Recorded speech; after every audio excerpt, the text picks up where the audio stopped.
the lowest point of my life, I was so sick that my mom had to go get alcohol for me because I was having seizures if I didn't drink. That level of darkness is something that I just hope I never go back to. Chris Marshall from the Sans Bar in Austin. Yes. Thank you so much for joining us here on Soberness at the Mindful Drinking Fest 2025. It's incredible to meet you and be greeted by that smile. For our friends listening at home, Chris has the most megawatt smile. His whole face lights up. It's the kind of thing that if you're in a dark room, you want this guy to be with you. Oh my goodness. It's true. Oh, that's amazing. Thank you so much for saying that. I really appreciate it. Well, I don't flatter people because I don't want my words not to have meaning when I use them. So I am not flattering you. It's really true. And it's not just your teeth. It is your spirit coming out your mouth. So you have this first ever alcohol-free bar in Texas, but nobody comes to an alcohol-free lifestyle just because. There's generally a real reason. So would you mind sharing your story with us? Absolutely. So I had my first drink at 16, and that drink was more about connection than it was about anything else. I grew up in a suburb of Houston called Sugar Land, Texas, and it's a very white, affluent kind of place. What happened? How did it end up there? Well, my mom worked very hard. She was a single parent, the first Black principal in Alief, Texas, which is a part of Southwest Houston, and moved us out there as a way to give us a different kind of life. Me and my sister were very fortunate to have these experiences, but also was very alienating to often be the only one.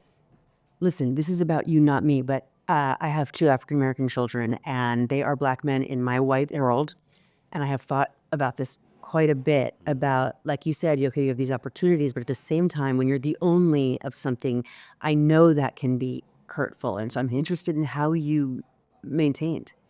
Yeah, I as a child, I didn't. When you're one of 2 Black children in school and your sister's the only Black child, right? Oh my God. It makes it very, very rough to look around and feel connection, to feel like you belong there. And sometimes you're overtly told you just don't. You don't belong. Right. But there's also this covert, persistent messaging that you are somehow different than everyone else. And when I had that first drink at 16, I really thought that this was the way that I could be like everyone else. And I had that experience, and I did not like the taste of alcohol. Immediately, I hated it. I hated the way that it tasted. It was like drinking TV static. Yeah. Like I was like, what is this? Like, Nobody. Like, why would anyone drink liquid TV static? Yeah. And then my second thought immediately after that was, and now I feel like I belong. My God, that makes me want to cry. Immediately, I felt this sense of like, okay, I've done this thing. I've gone through this process, and now I'm like everyone else. And of course, I wasn't. And then I drank just because I didn't want to feel different, and I didn't want to feel that I was like unlike everyone else. Okay. So very early in high school, I started just drinking almost daily.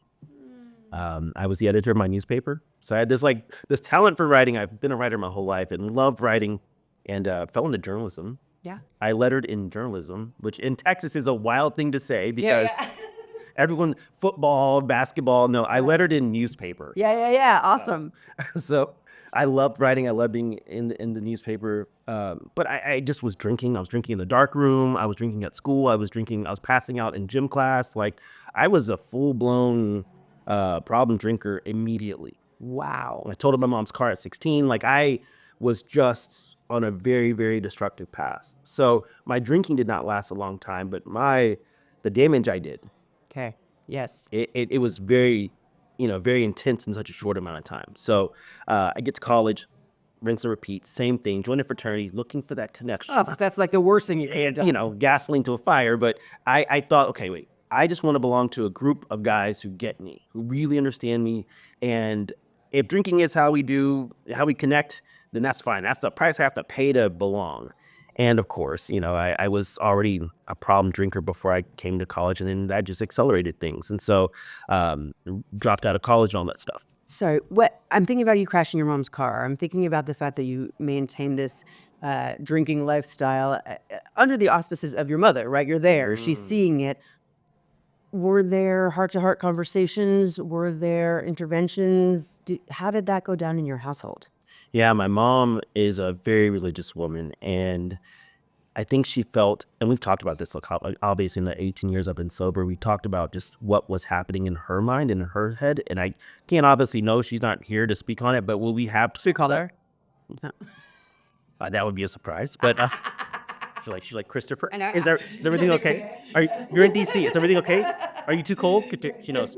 She knows I hate the cold. But what we have talked about recently is that a lot of what she felt was this shame that she um, was a single parent and she didn't quite know what to do with that, right? Like she gave us everything that she sacrificed so much. She would go, there were times before she became a principal when she would just not eat so that we could eat. Me and my sister could eat. So she worked so hard to give us this life, this wonderful, affluent life.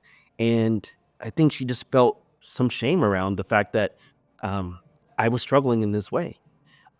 She felt like it was her failure. Right.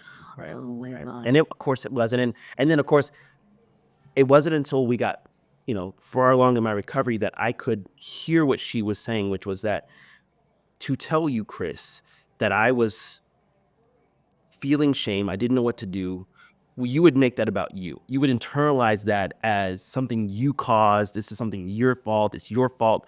And I didn't want you to feel that way. So she just dealt with it. And so, yeah, I'm so grateful that we have this relationship. We've had 18 years of healing and transformation. But I think when it was happening in the moment, she just had no idea what to do. Right. This was out of control. It was a beast. She didn't know how to corral it. Yes.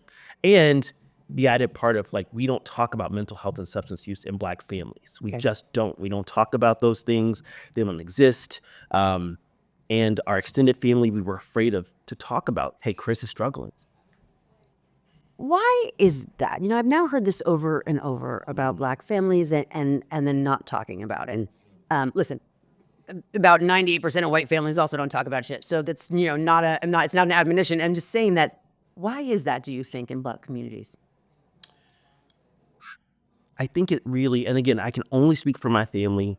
I am not speaking because Black people are not a monolith, but for my family, which is Southern, Texan, and country, deeply religious, there is this idea that we don't want anyone else to know how hard we're suffering. I think this idea that like, if you admit that you're suffering or admit that you're hurting, you fail the family unit. Because I think Black people and people of color in general are more community minded, and we think of like, if we're failing, then we're failing the community. We're not just, Chris isn't just having a hard time. Chris's communities, That's so heavy. is heavy, and it's a lot of pressure for the individual. But I think for the family, I think it means like, you can't talk about this. And I know that I've talked to my grandfather, my mom's father, and he's so proud of me.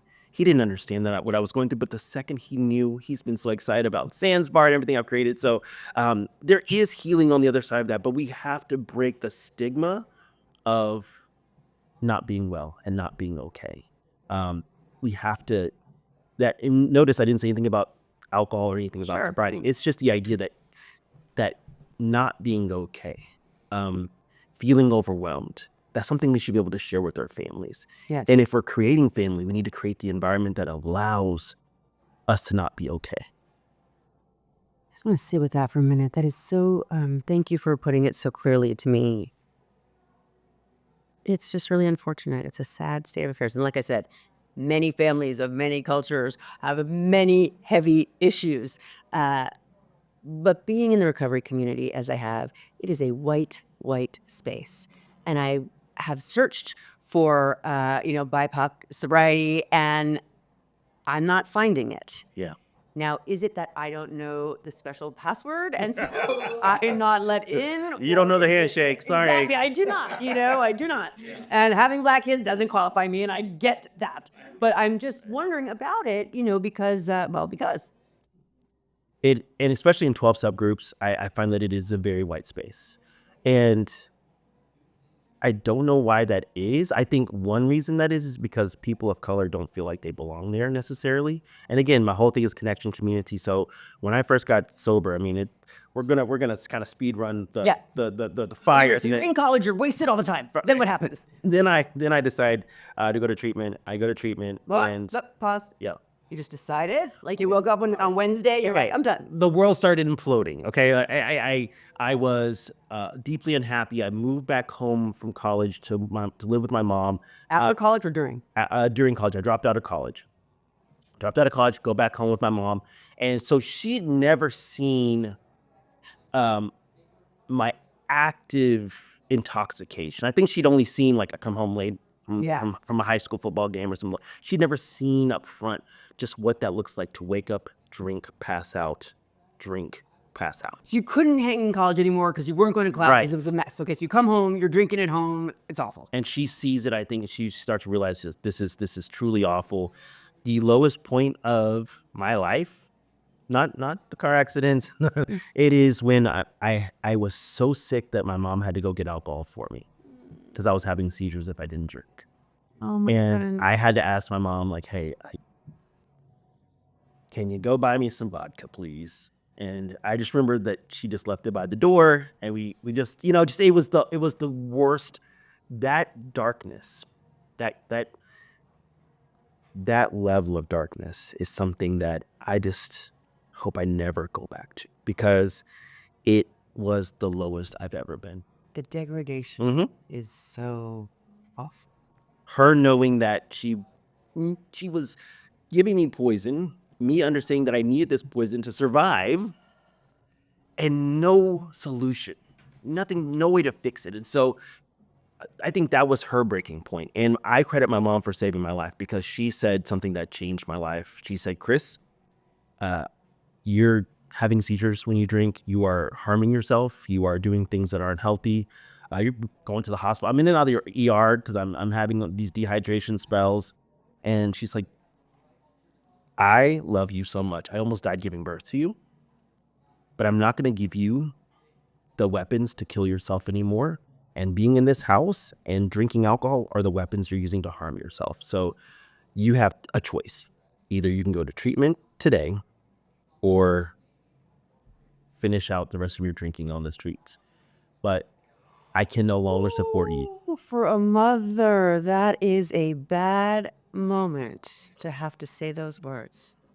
And you heard her? I heard her, and she said things like that before.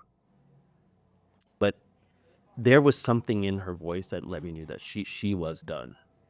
And she did change the locks. Like that's the thing, is like, she, no matter what I decided, she was gonna change the locks, period. Like, she was like, I'm done, and it's irrespective of what you decide, Chris, I'm done. I'm not gonna continue to give you the weapons to destroy yourself. So I chose treatment because I literally could not.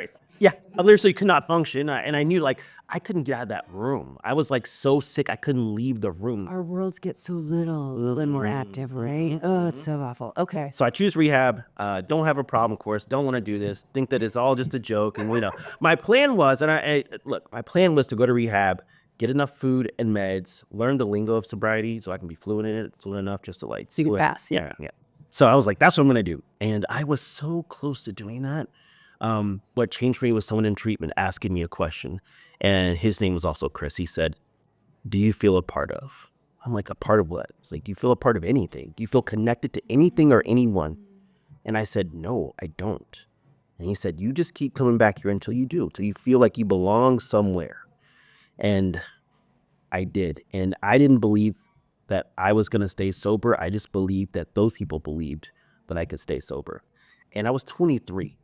And I'm like, how am I going to stay sober? How am I going to how am I going to get married, even though I wasn't dating anyone? Word. I feel exactly what you're doing. Yes. Like, how am I going to get married? How am I going to, when I retire at 4 years of my job, what am I going to toast with? I was working at Subway. And I'm like, what are you talking about? Like, what are you talking about? You toast with a hoagie. What do you mean? Like, what am I thinking that, but I'm just future tripping into all these things that have never happened in my life. And that's preventing me from having this real connection. And what changes for me is that I start to show up in those meetings, and I become seen. I become okay with who I am. In all those spaces, I was still the only one, but I was able to see that I was more than what I believed I was. I was more than just this alcoholic kid. I have a crazy question for you. So forgive it if it's awful. Do you think had you been white, you would have been an alcoholic? Ooh. Now I have some crazy questions asked of me. I've had some crazy that is the craziest question. I still think yes. I still think yes because of trauma that happened before I picked up the bottle. I think even if I was a white person growing up in Sugarland, I think I was born with a sense of loneliness. Like when I was in the room where all the babies are, I think I was crying out of loneliness. I felt like I was like, why am I here? I'm the only. I felt different immediately. So that was that. I think that would have happened regardless. Before you knew you were black. Before I knew I was black, I knew I was alone. Oh, that is a woof. I gotta write that down. Before I knew I was black, I knew I was alone. I've always felt alone. I've always felt like no one understood me or got me. So I would have just been that white kid who was a nerdy white kid who liked to write and was journalism and all that stuff. Nothing would have changed. I just would have, the reason why I drink, the black hole in my life would have been a lot different. But it still would have been, It would have been the white hole in your life. it would have been the white hole. Oh, good. Good. That is the craziest question I get. But I love it because it's like, even in another universe where I am white, I'm still me. Yes. And I still have this. And I think that is what that group of people did for me. They helped me to see that you are worthy of being more than just what you've been. You are so much more. You're Yes. so much more. So that set me on this path of connection. I realized I'm going to live because at 23 I stopped drinking, and so I was really, really young, and I didn't know what to do with my life, and so I went back to school, went back to college, became a counselor, started working with people in the treatment industry. And as I'm working with people, I'm working one of these county things where it's like fast food mental health, right? Yeah. I'm seeing like 50 people a Court day. ordered. Yeah, court ordered. Right. DUI, family services, kind of like I'm just like literally can't keep up with who's on my caseload. Yeah. But this whole time I'm a journalist, right? I'm listening for stories. I'm listening for clues, the narrative, the through line in all of this, and everything that I heard was about connection. Yes. Everything I heard is no matter what they said, no matter what their presenting problem was, the core of it was always loneliness. I am disconnected from community. I'm disconnected from my body. I'm disconnected from myself. Yeah. I'm disconnected from a larger society, and I don't have a purpose. Purpose. And I just heard it enough times. And then I had one client in 2017, and this person was a bright light, amazing, amazing person.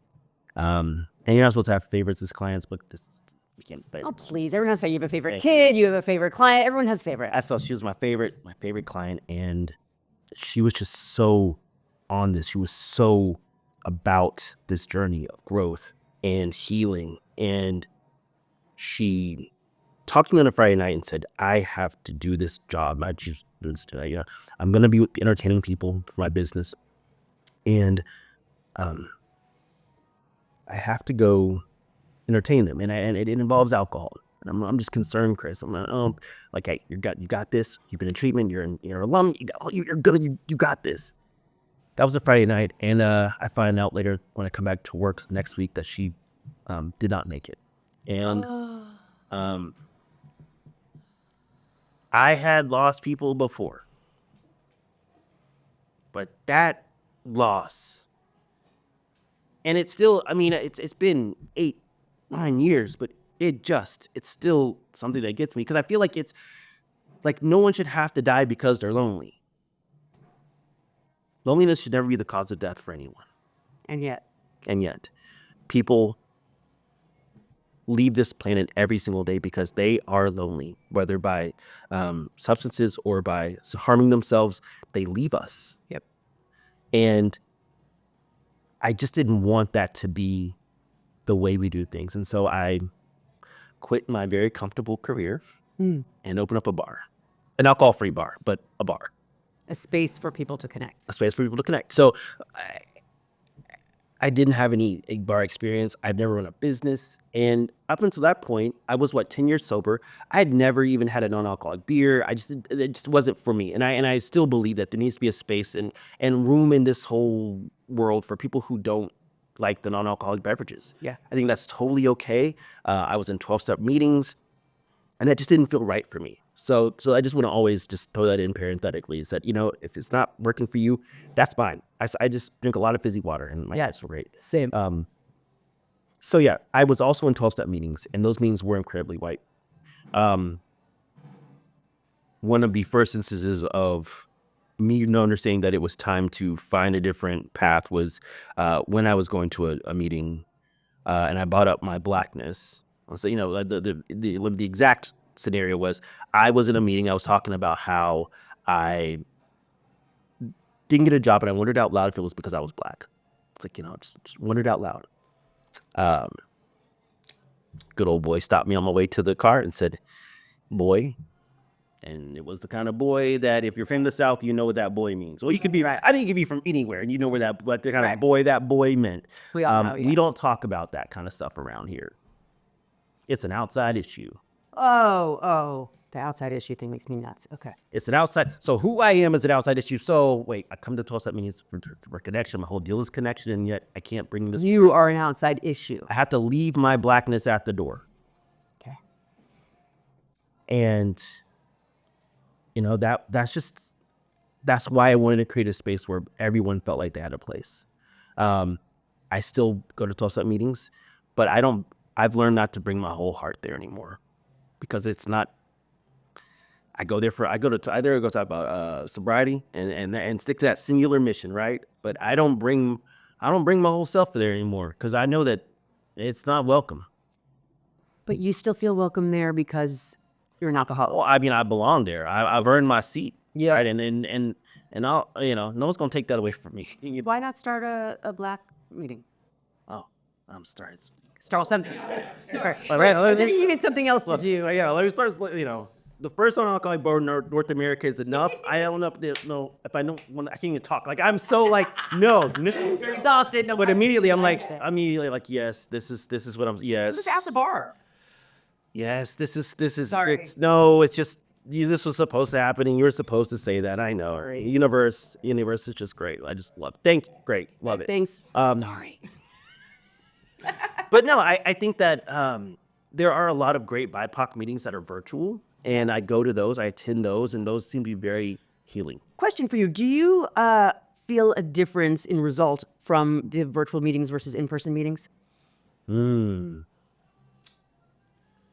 I like virtual meetings because I can turn my camera off and too. roll my eyes, because I have a very, I don't know if you can tell, but I don't have a good poker face. You wear your heart on your face? I do. And there's a lot of weird stuff people say, and I'm just like, I know. I may or may not happen to attend the 12-step meeting online sometimes in the morning, and there's a woman who says something every time that makes me want to scream my face off. So I always mute. When I see her called on, I always mute, so I know what you mean. So that's what I'm saying. Like, yes. You can be showering or driving or doing whatever you're doing. Yes. Right. And I think the result is the same. There are a lot of old timers who are like, kid, if you don't go to a real meeting, it's not a real meeting. Right. I don't feel that way at all. Yeah. I go to meetings in person because I enjoy the bad coffee, the stuffy rooms. Like, I love that. Like the it's home in a way. The kitsch of it, right? I enjoy that part of it, and I will always go to meetings for that. Yeah. But do I like how I feel when I walk out of meetings and I know that I've not shared about something that is on my heart, that is something that is bothering me, something that about the state of this world and politics. I have to leave that part of myself out, and I just don't want to be in spaces where I have to do that. Word, I feel you 1,000%. Yes, so I think your new meetings that you'll hold at the Sans Bar are going to be great. They're going to be so great. You're going to make and listen, what do you really have to do? Throw out a flyer. Just say on Wednesdays at 7, we're going to be, You're already telling me what day it is? Yes. Oh, no. Yeah, yes. Wednesdays at Because that's the 7. best. Obviously, that's the best time for a meeting. Yes, yes, it is, right? goodness. So It's a slow day at the bar on Wednesdays. Oh, we're gonna bring them in that way. wow. Not to be underhanded about it, but once they're in there, they're buying some Hey, it is NA good for beer. business. Yeah. Yes, I love this. Okay, you're welcome. Thank you. Yes, thank you. Can I zoom in virtually? Oh, absolutely. My camera will be off, so they won't know. They I'm won't know not a it's part of. Oh, okay. Well, I don't know. We'll see. I don't know. That's interesting. Right? Ooh. I'd say we'll find another meeting for you. We'll create a meeting just for you. I bet that's how you were greeted, right? Not Well, for but I you. think that's part of it, right? Is like having meetings where Black and brown people can just be. Can just be yes. I think that's and I think that's the downside of a lot of, because there are some BIPOC meetings in existence. And I think ones that have not done well are ones that have said anyone can come. That's just for BIPOC people. And it's like, what do you think happens? Yeah. Then it's all white people.